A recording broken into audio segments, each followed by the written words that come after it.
Damai sejahtera Allah yang melampaui segala akal dan pikiran, itulah yang memelihara hati dan pikiranmu di dalam Kristus Yesus Tuhan kita. Amin. Bapak, Ibu, Saudara-saudari yang dikasihi Tuhan, Jemaat HKBP Balikpapan Baru, kita yang bersekutu sekarang di gereja ini, juga yang mengikuti ibadah ini di rumah, kami sampaikan selamat hari Minggu, Shalom, Horasma dihamu saluhutna. Sebelum saya membacakan firman Tuhan yang menjadi khotbah bagi kita hari ini, izinkan saya memperkenalkan diri, sebab kalau tidak kenal tidak sayang, kenal maka sayang, dan kalau makin dikenal kita berharap semakin disayang. Seperti yang kita dengarkan tadi di Warta Jemaat, Goarhu Padita Mangidutua Padiangan, Hami Marhubas di Prodena Salpu di distrik Pitu Samosir, Alai Mamuka tanggal 7 Januari 2021 Salpu, ngadi paujak kami Marhubas di distrik 27 Borneo On. Inata soripada napinasahat ni Tuhani Tuhami ima boru nirajai boru manurung rabdo hitan waing dison. Saya hupasomal do madok na pinasahat ni Tuhani, dakudok besongon na somal di do alak batak na hualap, alanan yalapon hirana bui taruhonom mula muse, hapai si toka do na songoniate. Tulu di hamida danak dua bawa sada boru di Sumatera Utara do na sida tinggal sudi mangudu tiaka parsit kolana.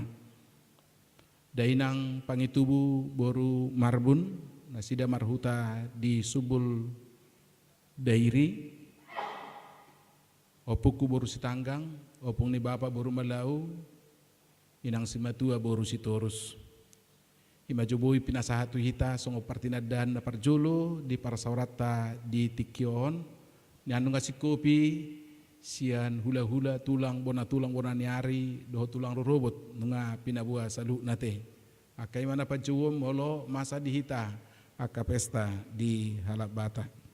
Alani salinari hupasahat tami tu hita saluhutna ruas ni HKBP Balikpapan Baruon Horasma dihamu saluhutna. Marilah kita sambut firman Tuhan yang menyapa kita pada minggu hari ini, tertulis pada kitab Yesaya pasal 40 ayat 27 sampai 31. Demikian firman Tuhan. Mengapakah engkau berkata demikian, hai Yakub? Dan berkata begini, hai Israel, hidupku tersembunyi dari Tuhan dan hakku tidak diperhatikan Allahku. Tidakkah kau tahu dan tidakkah kau dengar? Tuhan ialah Allah kekal yang menciptakan bumi dari ujung ke ujung. Ia tidak menjadi lelah dan tidak menjadi lesu, tidak terduga pengertiannya. Dia memberi kekuatan kepada yang lelah dan menambah semangat kepada yang tiada berdaya. Orang-orang muda menjadi lelah dan lesu, dan teruna-teruna jatuh tersandung. Tetapi orang-orang yang menanti-nantikan Tuhan mendapat kekuatan baru. Mereka seumpama Raja Wali yang naik terbang dengan kekuatan sayapnya. Mereka berlari dan tidak menjadi lesu. Mereka berjalan dan tidak menjadi lelah. Demikian firman Tuhan. Bapak, Ibu, Saudara-saudari yang dikasihi Tuhan, yang namanya kesusahan hidup atau penderitaan, sesungguhnya itu adalah salah satu realita kehidupan yang harus kita hadapi dan jalani di sepanjang hidup kita di dunia ini. Kita tidak mungkin memimpikan dan menemukan kehidupan tanpa kesulitan, tanpa penderitaan selama kita hidup di dunia ini. Tuhan Yesus pun tidak pernah berjanji seperti itu kepada kita orang percaya. Bila bersama Tuhan, maka tidak ada kehidupan yang susah, tidak ada penderitaan. Bahkan sebaliknya, pada Yohanes 16 ayat 33b, Yesus pernah mengingatkan murid-muridnya yang pertama, mengatakan di dalam dunia kamu mengalami penderitaan. Ha porsuhodo jabbar muna di tanah on. Dan tanpa kita sadari sebenarnya kita juga turut menyaksikan hal itu melalui nyanyian kita di buku ND. Partangisad do HP anggona di tanah on. Arsak holso sahipe say manosak do toktong. Partangisad do HP anggona di tanah on. Artinya kita menyadari sebuah realitas kehidupan yang kita harus jalani di dunia ini. Ada tangisan, ada kesusahan, ada penderitaan. Tetapi walaupun kita menyadari bahwa itu adalah sebuah realitas kehidupan, itu bukan berarti bahwa kita semuanya telah lulus bagaimana menghadapi kesusahan, kesulitan dalam kehidupan kita. Ternyata masih ada orang yang dengan mudah berputus asa, hilang pengharapan, stres, depresi, dengan banyak pelarian yang bukan datang kepada Tuhan dalam kesusahannya. Persekutuannya dengan Tuhan, ibadahnya kepada Tuhan bisa berhenti oleh karena penderitaan yang dia alami. Kenapa? Karena ada orang memahami kalau dia sudah rajin beribadah, bersekutu dengan Tuhan, dia berharap tidak ada lagi penderitaan, kesusahan dalam perjalanan hidupnya. Inilah pemahaman yang salah, namun masih banyak kita temukan dalam kehidupan kekristenan. Saya pernah membaca sebuah cerita pendek, percakapan seorang penatua dengan anak sekolah minggu.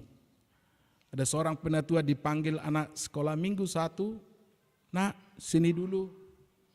Dan setelah anak itu datang, penatua ini bertanya, "Saya perhatikan akhir-akhir ini orang tuamu tak pernah lagi datang ke gereja.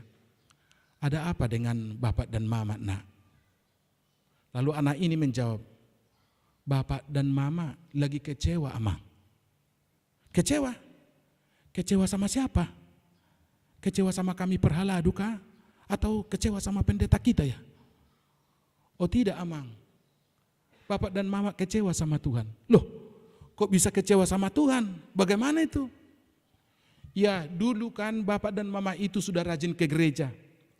Tapi suatu hari waktu mereka pulang dari gereja, ban motor mereka kena paku dan bocor. Mereka harus mendorong cukup jauh dan tidak ada juga bengkel yang buka. Akhirnya bapak dan mama berpikir-pikir, mengapa Tuhan membiarkan itu terjadi atas mereka, padahal mereka sedang pulang dari gereja." Lalu penatua ini berkata, "Maksudmu kalau sudah rajin ke gereja, walaupun ban motor kita kena paku tidak akan bocor ya? Atau pakunya yang harus bocor?" Bapak Ibu, itu hanya sebuah cerita kecil, tapi itu menunjukkan bahwa masih banyak, paling tidak masih ada orang Kristen jika menghadapi kesusahan dan penderitaan dalam hidupnya, bisa langsung putus asa, hilang pengharapan, dan bahkan bisa kecewa kepada Tuhan, menyalahkan Tuhan, mengapa Tuhan tidak menyertai dan menjaga mereka.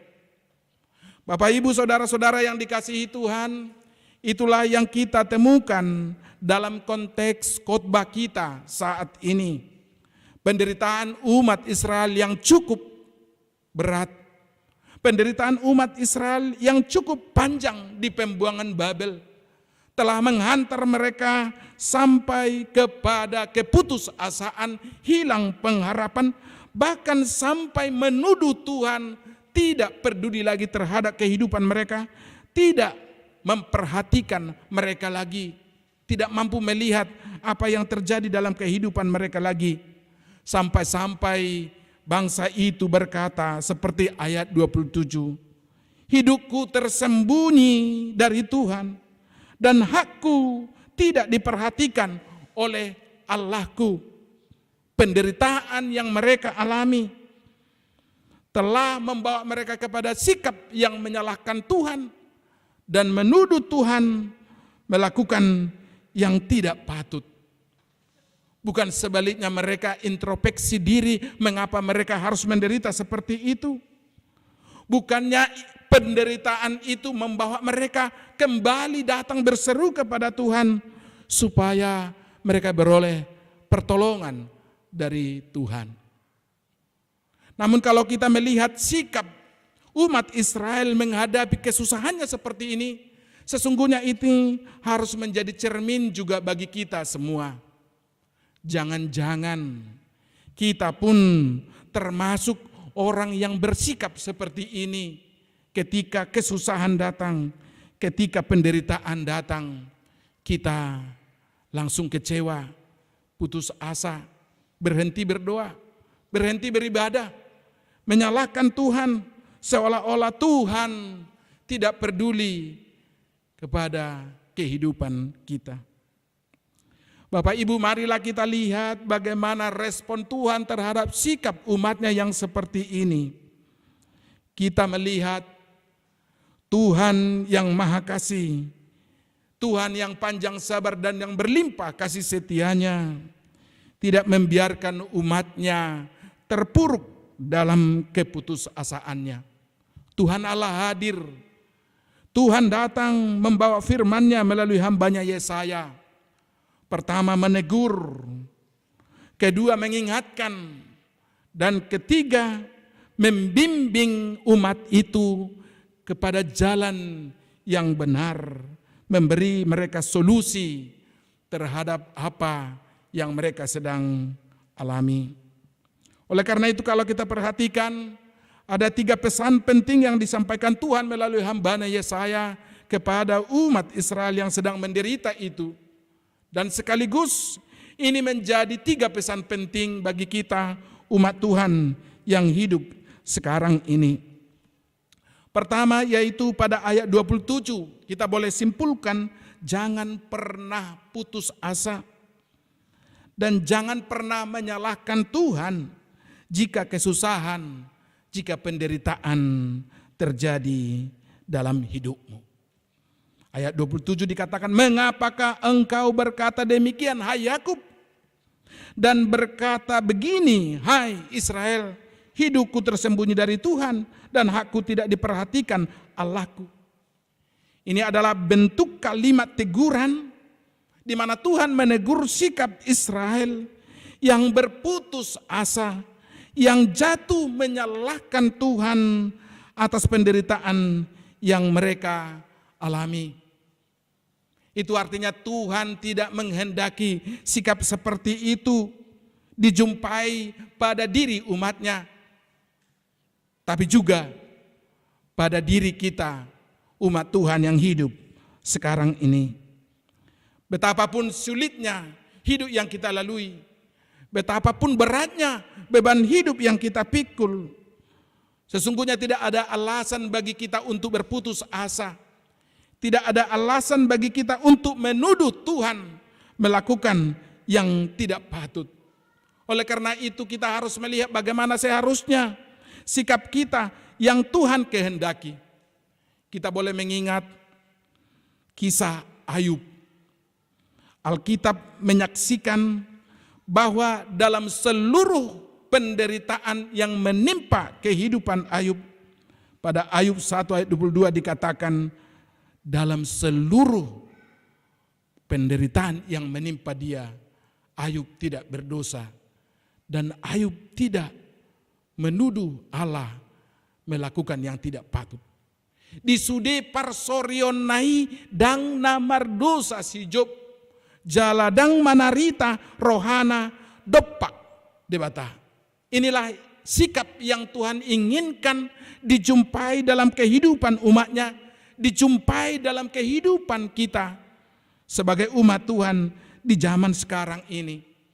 Penderitaan yang kita alami, biarlah itu justru menggerakkan kita untuk lebih dekat kepada Tuhan. Kesulitan yang kita hadapi, biarlah itu membawa kita berseru kepada Tuhan supaya Tuhan memberikan pertolongan dan keselamatan bagi kita. Bukan justru menjauh dari Tuhan, Tetapi penderitaan yang kita alami, kesulitan yang kita hadapi, biarlah itu mengingatkan kita bahwa kita memiliki seorang penolong, yaitu Tuhan yang Maha Kuasa. Pesan yang kedua kita temukan pada ayat 28 dan 29. Kita boleh simpulkan Tuhan ialah Allah yang kekal, Allah yang Maha Kuasa.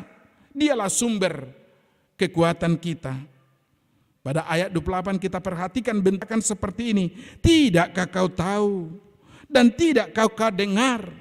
Tuhan ialah Allah yang kekal, yang menciptakan bumi dari ujung ke ujung, yang tidak menjadi lelah dan tidak menjadi lesu, tidak terduga pengertiannya.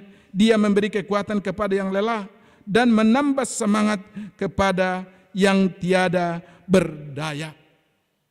Melalui perkataan seperti itu, Tuhan mengingatkan umat Israel kembali kepada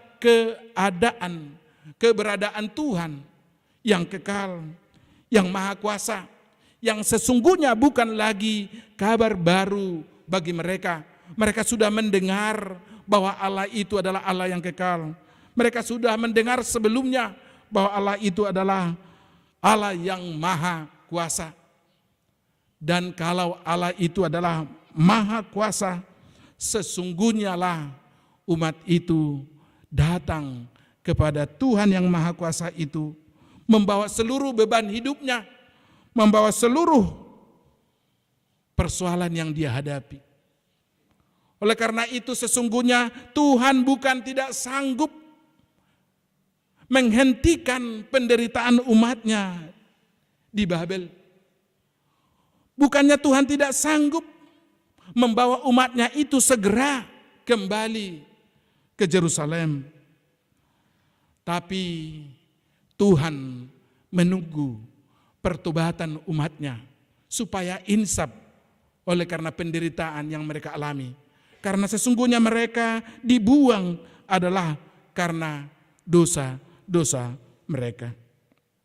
Bapak, Ibu, Saudara yang dikasihi Tuhan, terkadang Tuhan mengizinkan kesusahan, penderitaan terjadi juga atas kehidupan kita, tetapi bukan untuk maksud jahat, tetapi untuk maksud kebaikan, untuk memperkuat iman kita, untuk memurnikan iman kita, untuk mengingatkan kita supaya tidak jauh dari Tuhan, supaya kita boleh kembali berlindung kepada Tuhan, karena kekuatan kita terbatas.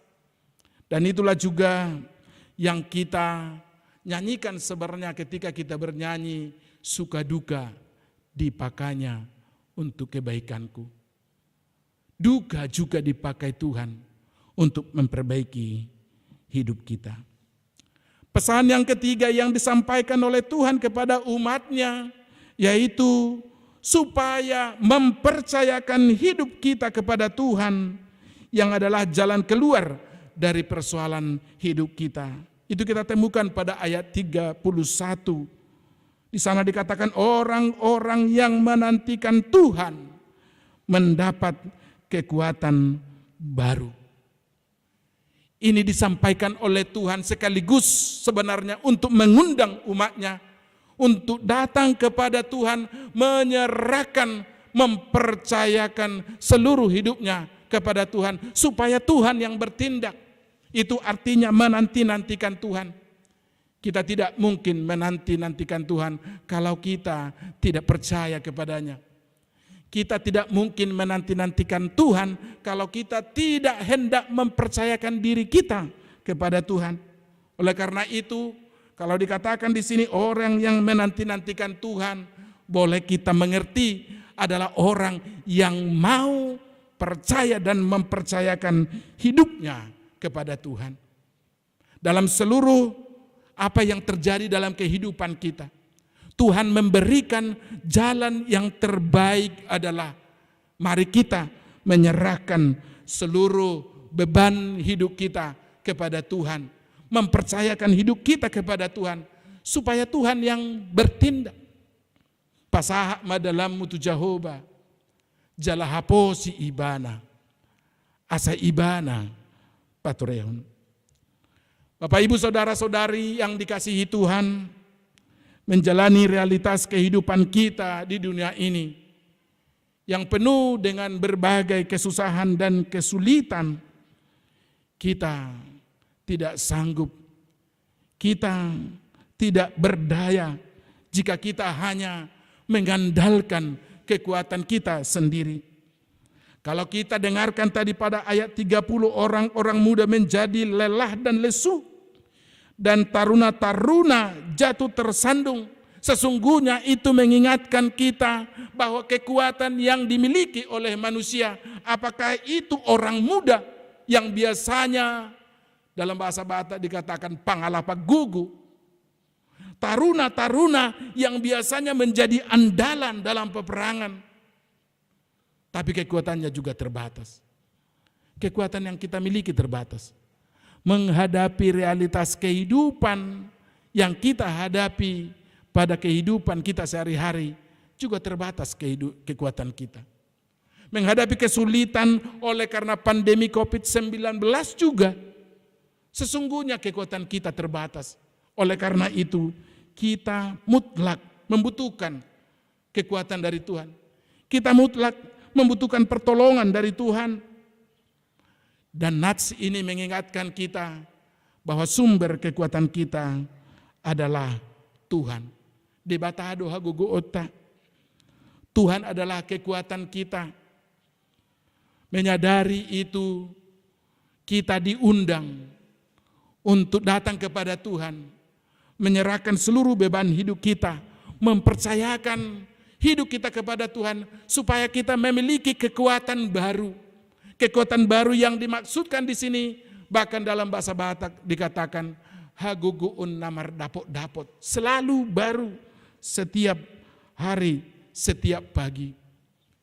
Ini sama dengan undangan Tuhan Yesus pada Matius 11 ayat 28, di mana dikatakan, marilah kepadaku semua yang letih lesu dan berbeban berat, aku akan memberikan kelegaan kepadamu.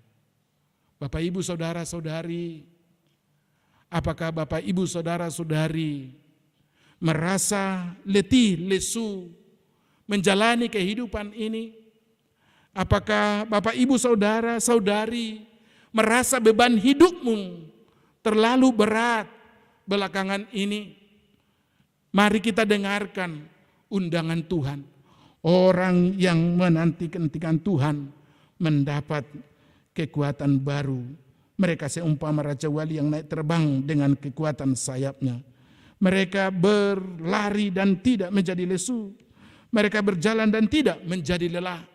Kita memiliki kekuatan yang selalu baru ketika kita mau menanti-nantikan Tuhan, ketika kita mau mempercayakan hidup kita kepada Tuhan.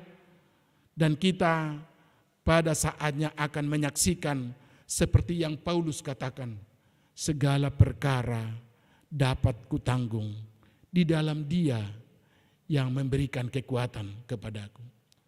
Tuhan menginginkan kita menjadi pribadi yang kuat. Pribadi yang kuat karena kita selalu bersekutu dengan Tuhan.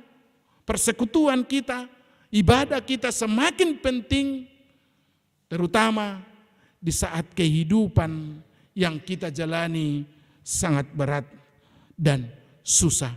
Namun Tuhan melalui firman-Nya saat ini memberitahukan jalan itu, membukakan jalan itu bagi kita, bahwa putus asa bukan solusi, stres, depresi bukan solusi, tapi datang kepada Tuhan, mempercayakan hidup kita, menyampaikan seluruh beban hidup kita kepada Tuhan. Itulah yang Tuhan inginkan, supaya kita memiliki kesaksian pada akhirnya, segala perkara dapat kutanggung di dalam Dia yang memberikan kekuatan kepadaku. Biarlah firman ini, Bapak Ibu, mengingatkan kita bahwa ada penolong yang selalu setia bersama kita, menyertai kita, menolong kita dalam seluruh kehidupan kita. Maka tidak perlu ada putus asa, tidak perlu ada hilang pengharapan. Yang perlu selalu adalah kesadaran kita memanggil nama Tuhan. karena Tuhan itu hanya sejauh doa. Amin. Kita berdoa. Bapa di dalam surga, terima kasih buat firman-Mu yang menyapa kami umat-Mu pada minggu hari ini, supaya kami memiliki kekuatan baru di dalam persekutuan kami dengan Tuhan, di dalam kesediaan kami menyampaikan seluruh beban hidup kami kepada Tuhan, sehingga kami menjadi pribadi yang tangguh, yang tidak mengenal putus asa dan menyerah, tetapi tetap berpengharapan bahwa di dalam Tuhan kami dapat menanggung segala perkara, karena Tuhan adalah sumber kekuatan kami. Tuhan, lihatlah keterbatasan kekuatan kami umat-Mu, bahkan menghadapi realitas kehidupan yang sulit di masa pandemi ini. Banyak juga kami yang lemah. Kami butuh pertolongan Tuhan. Kami butuh kekuatan daripada Tuhan. Oleh karena itu tolonglah kami Tuhan, jangan kami tinggalkan. Biarlah Tuhan selalu bersama kami, menyertai kami, memberikan kekuatan kepada kami, menghadapi seluruh kesusahan, kesulitan, beban hidup yang kami alami pribadi lepas pribadi. Biarlah kami menjadi pribadi yang tangguh di hadapan Tuhan, tangguh dan kuat menghadapi segala tantangan, sehingga dalam hidup kami Tuhan dipermuliakan ketika kami merasakan pertolongan dari Tuhan. Berkatilah firman-Mu Tuhan, biarlah itu menjadi kekuatan bagi hidup kami menjalani hari-hari kami. Berkati umat-Mu, jemaat-Mu semua di HKBP Balikpapan baru ini. Kami yang beribadah di sini, di rumah-Mu ini, juga warga jemaat-Mu yang mengikuti ibadah ini dari rumah. Biarlah berkat Tuhan, sukacita dan damai sejahtera yang daripada Tuhan itu tinggal di dalam hidup kami masing-masing. Dalam nama Yesus kami berdoa. Amin.